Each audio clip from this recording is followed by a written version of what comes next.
3:30 అంటే 3:30. ముఖ్యమంత్రిగా ఉన్నా 3:30, నటుడుగా ఉన్నా 3:30, వాళ్ళ నాన్నగారి దగ్గర వ్యవసాయం చేసినా 3:30, ఎప్పుడైనా 3:30. తండ్రి నుంచి నేర్చుకున్నది.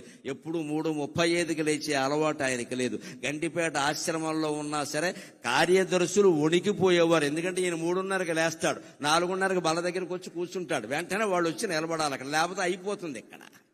క్రమశిక్షణ అంటే నాయకుడైన వాడు ముందు తాను కలిగి ఉండి ఇతరులకి చెప్పాలి. బ్రాహ్మీ ముహూర్తంలో లేచాడండి. 4 గంటల నుంచి 5:30 వరకు ఉండే ముహూర్తాన్ని ప్రధానంగా బ్రాహ్మీ ముహూర్తం అంటారు. ఆ ముహూర్తంలో పిల్లలు ఇవాళ యువతరం లేచి మొహం గడుక్కుని కూర్చుని చదువుకుంటే రాని విద్య ఉండదండి. సరస్వతీ కటాక్షం కలుగుతుంది ఖచ్చితంగా. 4 నుంచి 5:30 గుర్తుపెట్టుకోండి. రామారావు గారి విజయావకాశాలకి ఒక కారణంగా ఆయన చెప్పారు, నా క్రమశిక్షణ నేను ఈ బ్రాహ్మీ ముహూర్తంలో లేస్తా అని. ఆయన చదివే పుస్తకాలు భగవద్గీత ఇటువంటివన్నీ అప్పుడే చదువుకుని ఆయన చేసే దైవ పూజ ఏదో చేసుకుని 5 గంటలకు ఆయన స్టూడియోలో ఉండేవాడు. చస్తారా అండి హీరోయిన్లు వీళ్ళు రాకపోతే? అక్కడ ఉంటారు, బతుకుతారా ఇంకా అసలు? ఆయన 5ంటికి అక్కడ కూర్చున్నాక ఆయన కూర్చునేవాడు ముందంతే. ఎలాగా ఆయన ఆలస్యంగా వెళ్ళడం, నేను వచ్చే వరకు షూటింగ్ ఆపమండం, నేను సాయంత్రం 4:00కైనా వెళ్ళిపోతానన్న ఈ అహంకారాలు ఎప్పుడూ లేవండి. ఆయన ఖచ్చితంగా క్రమశిక్షణ పాటించేవాడు. అది ఒక్కటి నేర్చుకుంటే యావత్ జాతి ఎన్టీఆర్ కారణంగానే బాగుపడుతుంది, అనుమానమేం లేదు అందులో.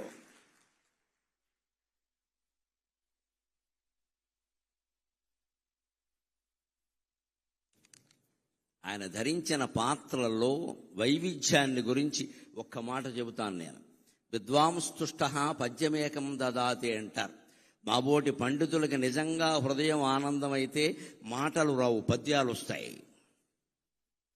సాకేత రాముడై సాక్షాత్కరించినన్, సాకేత రాముడై సాక్షాత్కరించినన్, వాల్మీకి వర్ణనల్ వాస్తవమగు. సాకేత రాముడై సాక్షాత్కరించినన్, వాల్మీకి వర్ణనల్ వాస్తవమగో. శ్రీకృష్ణుడౌచు వశీకరణము జేయ, శ్రీకృష్ణుడౌచు వశీకరణము జేయ, వ్యాసుండు నిన్ను చూడవచ్చు నిజమో. శ్రీకృష్ణుడౌచు వశీకరణము జేయ, వ్యాసుండు నిన్ను చూడవచ్చు నిజమో. ఆ పితామక పాత్ర యౌవనమునదాల్ప. ఆశ్చర్యం అండి. మరో నటుడు చెయ్యలేని పని. 40 ఏళ్ల లోపు వయస్సులో ఆయన 250 సంవత్సరాల వయస్సుండే భీష్ముడు పాత్ర ధరించాడు. ఇప్పటి హీరోలు తెలుసుకోవాలి, ముసలి పాత్ర ధరిస్తే నా ఇమేజ్ పడిపోతుందనే దరిద్రపు ఆలోచన రానియకూడదు. నటుడు అంటే అన్నీ చెయ్యాలి.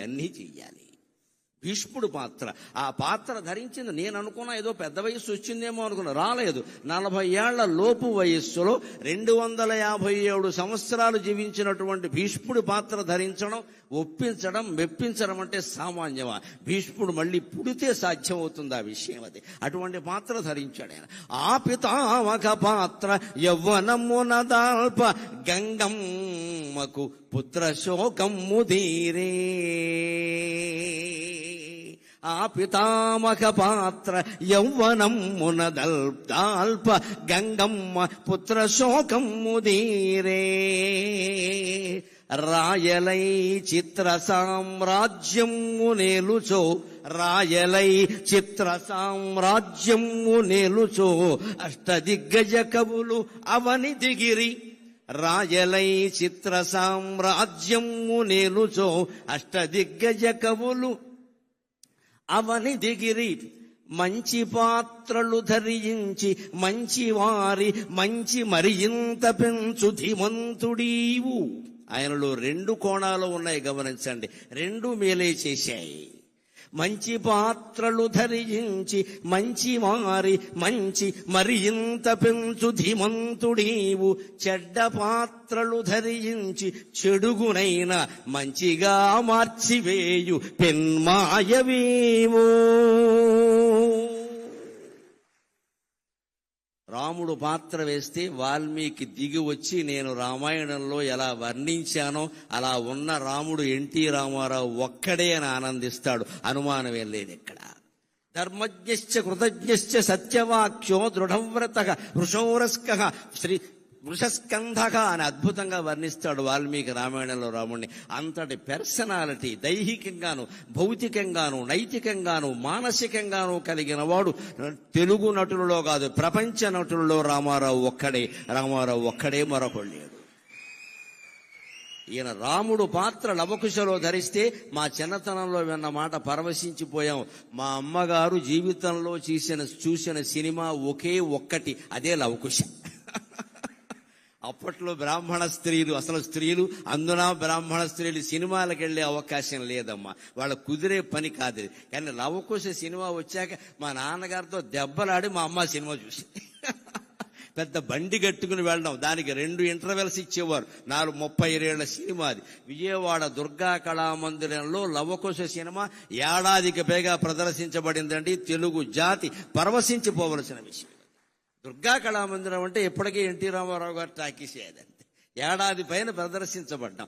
ఆ లవకుశలో ఉన్న రాముణ్ణి చూస్తే వాల్మీకి నేను 16 లక్షణాలు చెప్పింది ఇటువంటి వాడిని కదా. ధర్మజ్ఞశ్చ కృతజ్ఞశ్చ సత్యవాక్యో దృఢవ్రతః కోన్వస్మిన్ సాంప్రతములోకి గుణవాన్ కశ్చ వీర్యవాన్ అని చెప్పానే నేను బాలకాండలో. ఆ లక్షణాలన్నీ మూర్తిభవించిన వాడు ఇంతకాలానికి ఆంధ్రదేశంలో పుట్టాడు రాని వాల్మీకి ఆయన ఆశీర్వదించాడండి. అందుకని అంతవాడయ్యాడు.